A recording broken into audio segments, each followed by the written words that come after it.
നിങ്ങളുടെ ഇഷ്ട പരമ്പരകൾ എക്സ്ക്ലൂസീവായി സൺ നെക്സ്റ്റ് ആപ്പിലൂടെ തികച്ചും ഫ്രീ ആയി. ഇപ്പോഴേ ആപ്പ് ഡൗൺലോഡ് ചെയ്യൂ.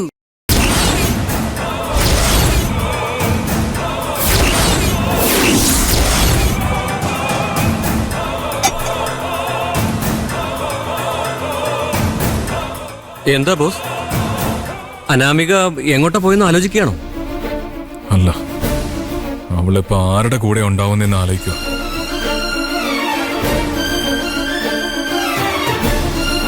സപ്പോസ് അവൾ നന്ദയുടെ കൂടെ ആണെങ്കിലോ? ബോസ് ബോസ് അങ്ങനെയൊന്നും ഉണ്ടാവില്ല ബോസ്. അതിനും ചാൻസ് ഉണ്ട്.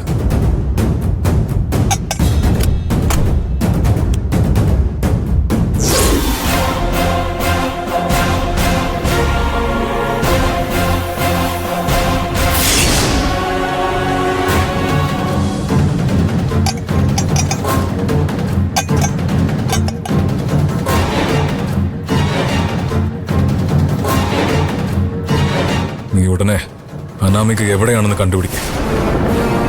വേഗം പോ. ഇല്ല ബോസ്, ഞാൻ നല്ല... നിന്നോട് പോകാനാ പറഞ്ഞ്. പറയുന്നത് മാത്രം ചെയ്യ. പോ.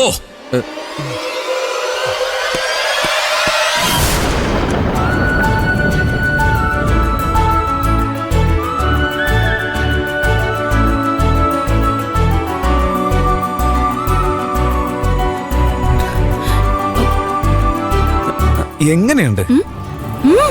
സൂപ്പർ ആയിട്ടുണ്ടടാ. Thank you. അത് പിന്നെ സംശയമില്ലാത്ത കാര്യമല്ലേ. ഞാൻ ആരാന്ന് വിചാരിച്ച് ഏത് ഏരിയ എടുത്താലും ഞാൻ പുലിയായിരിക്കുന്നേ. മതി നിർത്ത്. കല്യാണം കഴിഞ്ഞ് എന്നെ ഇങ്ങോട്ട് കൊണ്ടുവന്നിട്ട് ഒരു ഗിഫ്റ്റ് വാങ്ങിത്തരാൻ പോലും തോന്നിയില്ല. എന്നിട്ട് ഡയലോഗ് കണ്ടില്ലേ? എന്ന് വെച്ച് ദയവ് ചെയ്ത് ഇതാണ് ഗിഫ്റ്റ് എന്ന് മാത്രം പറഞ്ഞേക്കല്ലേ. പേടിക്കണ്ടെന്നേ, നിനക്ക് ഉറപ്പായിട്ട് നല്ലൊരു ഗിഫ്റ്റ് വരും. എന്ത്? അറിയാം, സർപ്രൈസ്. ആദ്യം ഇത് കഴിച്ചു കഴിഞ്ഞിട്ട് തരാം. വേഗം കഴിക്ക്.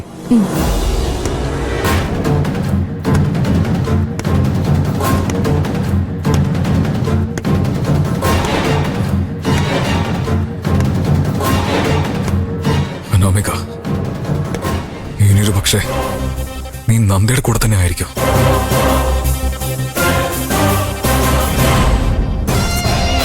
അങ്ങനെ സംഭവിക്കാൻ പാടില്ല.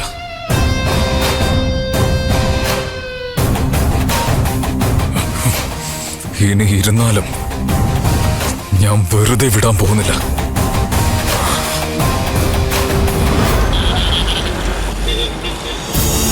ഇനി നോക്കിയും കണ്ടൊക്കെ നടന്ന കേട്ടാ. ശരി സാർ. മര്യാദക്കെല്ലാം കേട്ടല്ലോ. വേഗമാ.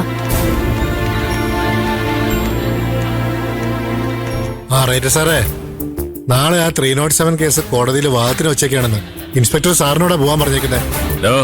ഞാനൊരു മാസം മെഡിക്കൽ ലീവിന്റെ കാര്യം പറഞ്ഞിരുന്നല്ലേ. അത് പോട്ടെ, സാറിനെന്തിനാ ഒരു മാസത്തെ മെഡിക്കൽ ലീവ്? എന്റെ മോള് ഗർഭിണിയാടോ. ഡെലിവറി ഡേറ്റ് ഡോക്ടർ പറഞ്ഞേക്കുന്ന ഇപ്പോഴാ. അത് നല്ല കാര്യമല്ലേ? അതാണെന്നോടെ പറയുന്നത്. എന്താ സാറേ? കറക്റ്റ് അമാവാസിയുടെ അന്ന് തന്നെയാ പ്രസവാവൂന്ന് ഡോക്ടർ പറഞ്ഞിരിക്കുന്നത്.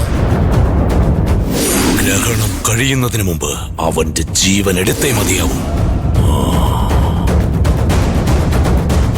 ഗ്രഹണത്തിന് അധിക ദിവസങ്ങളില്ല. അതിനുള്ളിൽ ആ ആത്മാവിനെ എങ്ങനെയെങ്കിലും എനിക്കെടുക്കണം. ഇനി അമാവാസിക്ക് കൂടുതൽ ദിവസമൊന്നുമില്ലല്ലോ. ആ സമയത്തെങ്ങാണ് പ്രസവിക്കുന്നെങ്കിൽ കൊച്ചിന് കേടാന്നും പറഞ്ഞ മരുമോന്റെ വീട്ടുകാർ നിൽക്കുക. ഈ സമയത്ത് ഞാൻ ജയിലിലകപ്പെട്ടാൽ എല്ലാം പാഴായി പോവും. ഇപ്പൊ എന്ത് ചെയ്യണമെന്ന് ഒരു പിടിയില്ല. അതുകൊണ്ട് ഒരു മാസം ലീവ് എടുത്തിട്ട് പ്രശ്നമൊക്കെ തീർന്നിട്ട് ഇങ്ങോട്ട് വരാന്ന് കരുതിയിരിക്കുക.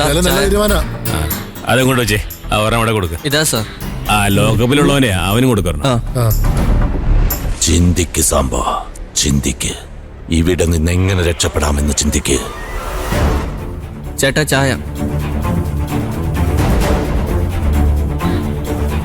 ചായ എടുക്കേട്ടാ.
ഇങ്ങോട്ട് കൂട്ടിക്കൊണ്ടുവന്നേ?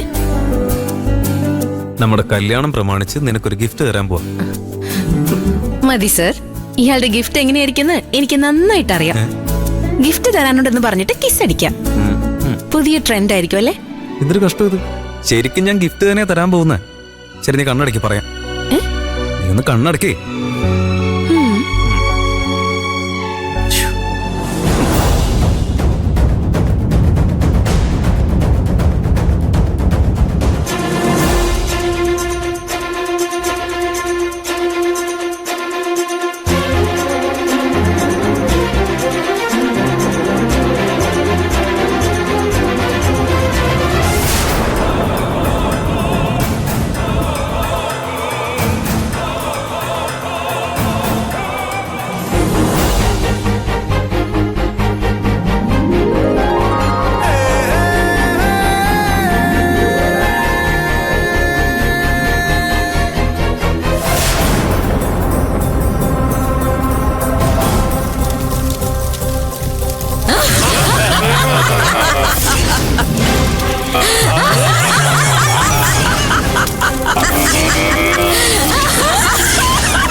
ഇനി കണ്ണു തുറക്ക്.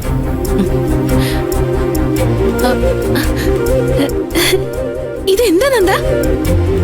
ഞാൻ നിന്നോട് പറഞ്ഞതല്ലേ, നിന്റെ അച്ഛൻ നിന്നെ നോക്കുന്നതിനേക്കാളും 1% എങ്കിലും കൂടുതലായിട്ട് നിന്നെ ഞാൻ നോക്കുമെന്ന്.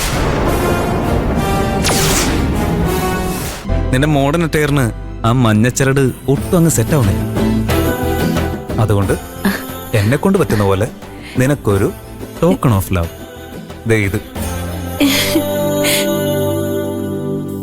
എന്നാലും നന്ദ, ഇപ്പോ ഞാൻ നിന്നെ ശരിക്കും കിസ് ചെയ്യാൻ പോവാ.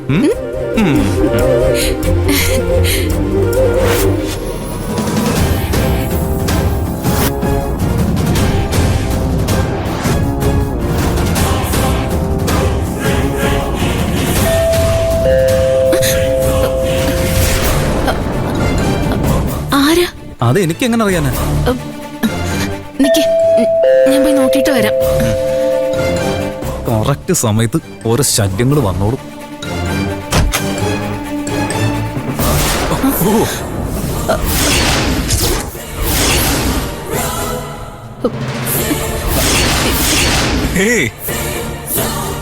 അനാമിക, ഋഷി,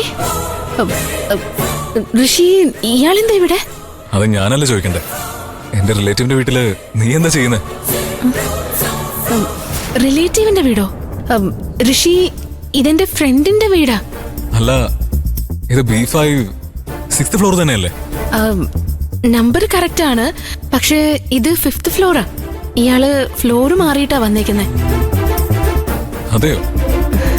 അതെ, ഋഷിക്ക് പോകേണ്ട വീട് ഇതിന്റെ നേരെ മേലെയാന്ന് തോന്നുന്നു. ഓക്കെ. അനാമിക, പേഴ്സണൽ വർക്കാരന് ലീവ് എടുത്തിട്ട് നീ എന്താ ഇവിടെ ചെയ്യുന്നത്? അത് പിന്നെ വെയിറ്റ്. വെളിയിൽ നിർത്തി സംസാരിക്കണം. അകത്തേക്ക് പോയാലോ? അനാമിക, ഋഷി